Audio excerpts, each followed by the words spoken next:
હે એક જેલમાં એક કેદીને જેલર મળવા આવ્યા કે બધા કેદીઓને કોઈને કોઈ હગાવાલા કુટુંબના મળવા આવે, ટિફિન દેવા આવે. તમને કેમ કોઈ મળવા નથી આવતું, કોઈ ટિફિન દેવા નથી આવતું? તમારે કુટુંબ છે કે હાવ બાદરિયું બાલ્યું? તો કે કુટુંબ તો બહુ મોટું છે, પણ સાહેબ બધું અહીંયા જ છે. અમે સમૂહમાં આવ્યા છીએ. બહાર હોય તો કોક મળવા આવે ને, બહાર હોય તો ટિફિન દેવા આવે ને. બધા અમે અહીંયા જાત્રામાં જઈએ એમાં અહીંયા આવ્યા છીએ.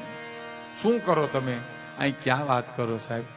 અને સમજણ વિનાનું જીવવું ભલે જીવો વર્ષ 1000, પણ સમજીને જીવો 2 ઘડી તો સમજો બેડો પાર સાહેબ.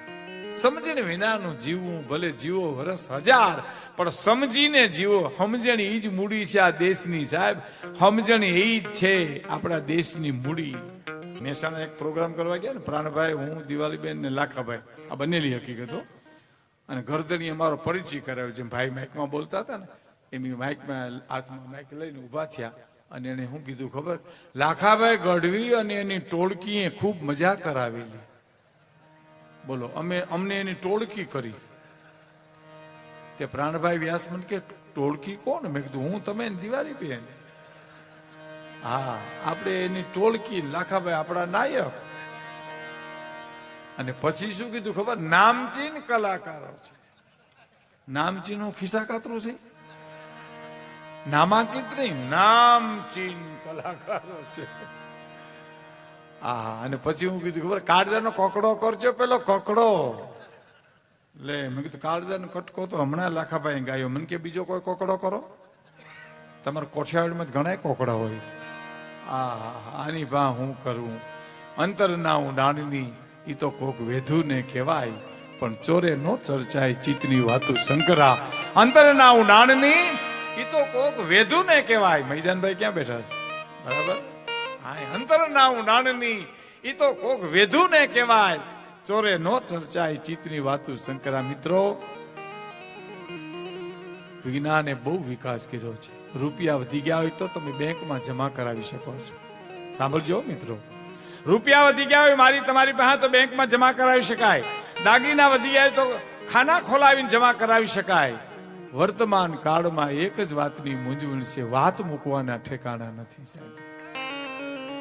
કોની પાસે વાત કરવી, કોની પાસે કોને ખોલે માથું મૂકીને આહુડા પાડવા સાહેબ. એટલે તોરલે કીધું, દેશ ફરી વિદેશ ફરી માડું મળ્યા લખચાર, પણ જીણ દીઠે મુકા નેણા ઠરે ઊન માડું જો પીયો ડકા.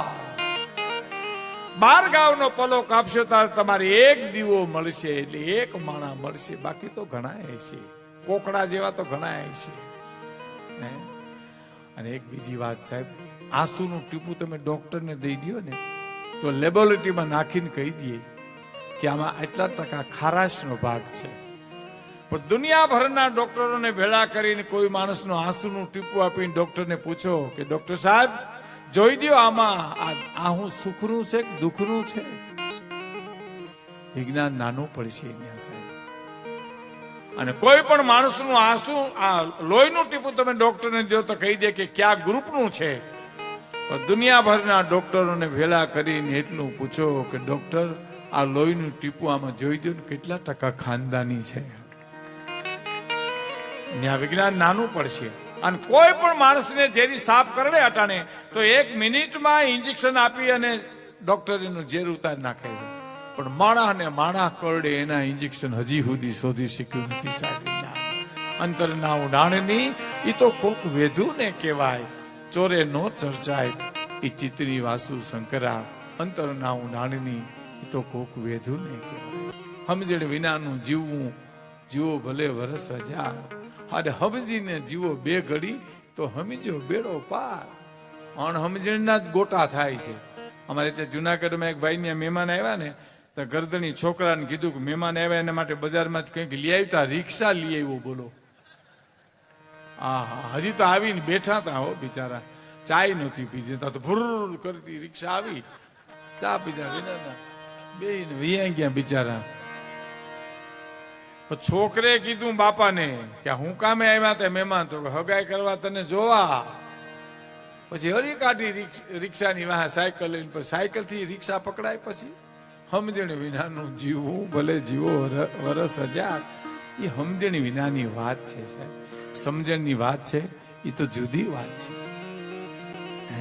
એટલે અમારા કવિ કીધું છે કે હરિની હાટડીએ મારે રોજનું હતા,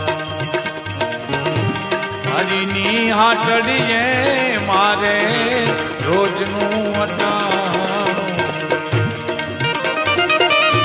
જોયું નહીં મેં તો કોઈ દી ટાણું કે ટાણું.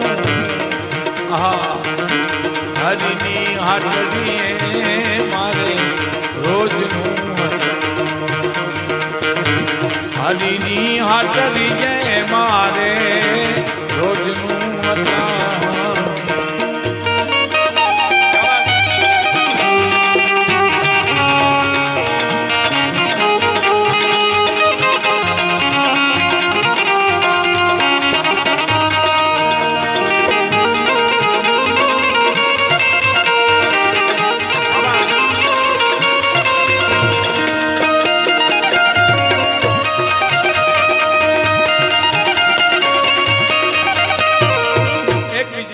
વિનંતી તમને જે કાંઈ મને ફરમાઈશ કરી છે હું તમારા સામે રજૂ કરવાનો છું, એમ કે ઉતાવળ નહીં કરતા કે બીજું, પણ આપણે મારો જ્યારે સમય આવશે મને એમ લાગે કે આ પ્રસંગ ઉગેવો છે ત્યારે હું આપણે સામે હરિની હાટડીએ તો મારે રોજનું હટાણું.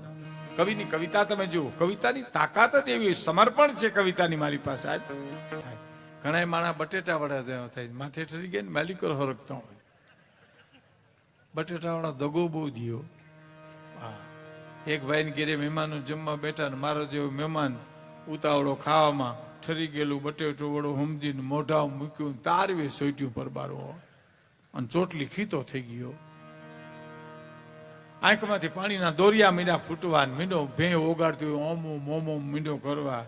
તો બાજુવાળાએ કીધું કેમ રોવા મીંડ્યા, કેમ આંખમાં હું આવી ગયા? તો ગાજ મને મારા બાપુજી યાદ આવ્યા કે કાં તો કે બટેટા વાળા બહુ વાલા હતા, બહુ પ્રિય હતા, મારી થાળીમાં પીરહાણા એટલે મને ઓછું આવ્યું, મને યાદ આવ્યા એટલે રોવાઈ ગયું. સાચી વાત છે. એવું કે બિચારો કે આપણા મહેમાન આપણા હગાવાલા હોય કે કોઈ ઘરના કુટુંબને વસ્તુ વાલી હોય ને એ ગુજરી જાય પછી ગેરહાજરીમાં થાળીમાં આવે છે જે આપણને યાદ આવે એમ કરીને એને મોઢા મૂક્યું. આના કરતા 3 ગણી દિશા એની થઈ. એના એક ના હું દીધું ઓલો કે તમે કેમ રોવા માંડ્યા? તો કે મને તમારા બાપુજી યાદ આવ્યા. મારા બાપુજી જોયા હતા? તો કે જોયા નહોતા.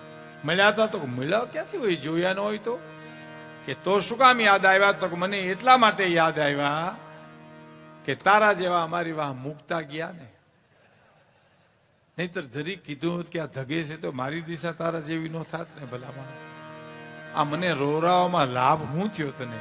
ઘણા માણસ આવા થાય, એ હાસ્યરસ છે. એ તો આપણે આગળ કરશું. 5 વર્ષનો પ્રહલાદ હતો ને, હરણા કસે ખોડે બેહાડ્યો. પૂછ્યું આપણા દેશના સાધુ તને શું ભણાવે છે? ગુરુકુલ હતા ને ભૂતકાળમાં, આપણે ભારત ઋષિ પરંપરામાં. આપણા દેશના ઋષિઓ તને શું ભણાવે બોલ? હરણા કસે કોને કીધું? પ્રહલાદ ને. પ્રહલાદ બોલ્યો. શું બોલ્યો? કે મારે કયેથી કમલાનો નાથ રે, એ મારે ખયેથી ખગવાસ, હું નહીં ભજું વૈકુંઠનાથ વિના. મારે ગયેથી શ્રી ગોવિંદ રે, એ મેં તો ઘાને જાણો રે ઘન શ્યામ, હું નહીં ભજું વૈકુંઠનાથ વિના. કઈ મારો કમલાનાથ? કોણ બોલ્યો? પ્રહલાદ.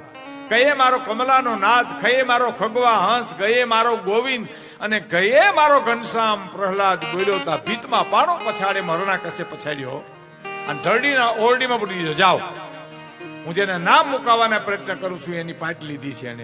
એને ઢરડી લઈ જતા હતા ને તે દાંત કાઢતો હતો પ્રહલાદ, રોતો નહોતો. એને ખબર હતી કે આવી ગાડીમાં બેહી એટલે આવા સ્ટેશન જ આવે. હા, કાશીના ઘાટની ઉપર હરિચંદ્ર તારામતી વેચાણા ને. ખરીદો ખરીદો દુનિયાના લોકો, અમારે અમારું જીવન વહેંચ્યું છે. એનો ગુનો શું હરિચંદ્ર તારામતીનો મને કહેશો? સત્ય નો છોડવું ઈ જ ગુનો, બીજો ગુનો કોઈ? અને દાંત કાઢતા કાઢતા વેચાણા હતા. એ રોયા નથી. દાંત કાઢતા હતા. ખબર હતી કે આમ જ હોય. આપણે રોવા મંડી, સહન ન કરી શકી. મેં હરિચંદ્ર તારામતીની વાર્તા અમારા સૌરાષ્ટ્ર ગામડામાં કરીને એક જણો તો ચાલુ વાર્તા રોવા માંડ્યો, ધ્રુજકા મૂકતો મૂકતો સ્ટેજ પર આવ્યો. મને કે આવા દુઃખ આપણી ઉપર પડે તો આપણે તો મરી જાય. મેં કીધું તારી ઉપર નાખે નહીં, એની પાસે મીટર છે કે એની ઉપર કેટલું નાખવું. એ તને કેરોસીન લેવા મોકલે તું ધ્રુજકા મૂકતો, તારી ઉપર હરિશ્ચંદ્રના કસટ હોય? મોજ કરે, ન કરવા ના કરે, ટિકિટ ના કાળા બજાર કરે.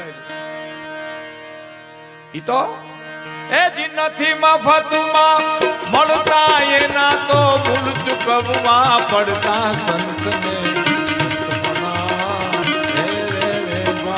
નથી મફતમાં, નથી મફતમાં મળતા,